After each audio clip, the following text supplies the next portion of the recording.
You know what I mean? Yeah, eventually I think Like that if you keep doing the same thing over and over again for a long time, it's gonna get different, no matter what.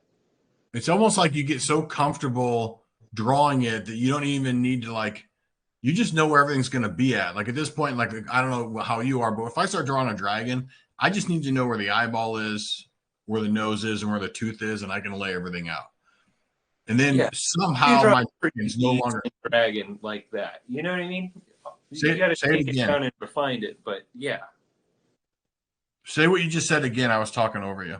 Oh, I said you can draw like a pretty decent dragon just one shot in it. You know, where you if you had like draw your eyes and then kind of build it off of that, but you got to take it down and refine it.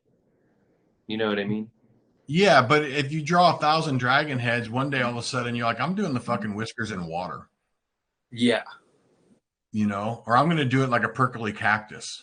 Or you start looking at other shapes that it kind of looks like, and then making it weird. Is that kind of what you do, maybe? kinda. Maybe more even kind of like when you're looking at the clouds and you just see the shape, like overall shape of some tat design, and then you're like, oh, it kind of looks like this too. You know what I mean? And then you start Yeah, merging them together. it shows up when you do these fillers, like especially the stuff you've been doing like in the last year. Let me go all the way back up to the top because there's a lot of good examples, and I think what's cool is like expect like that's probably not the one. Let's see. There's one on a neck where you just kind of squeeze things in. Hmm. But let's go back to the one where we were talking about shape before. Well, this is one. That's a weird shape and it fits perfectly. So are you drawing that on? How did you find this image? Yeah, I just drew it straight on, Mm-hmm. and I was just trying to fill all the space. But it ended up having like a weird little fire neck, and it kind of worked out pretty cool, Yeah, it looks like a skeleton neck made out of fire. right? Mm-hmm.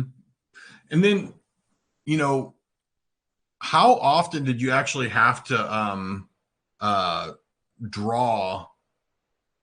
Let me start over. I really kind of want to touch on this because I'm just gonna go back to that first question that I asked about. Did it feel weird being able to kind of like have a little more freedom with your tattooing once it left the painting page?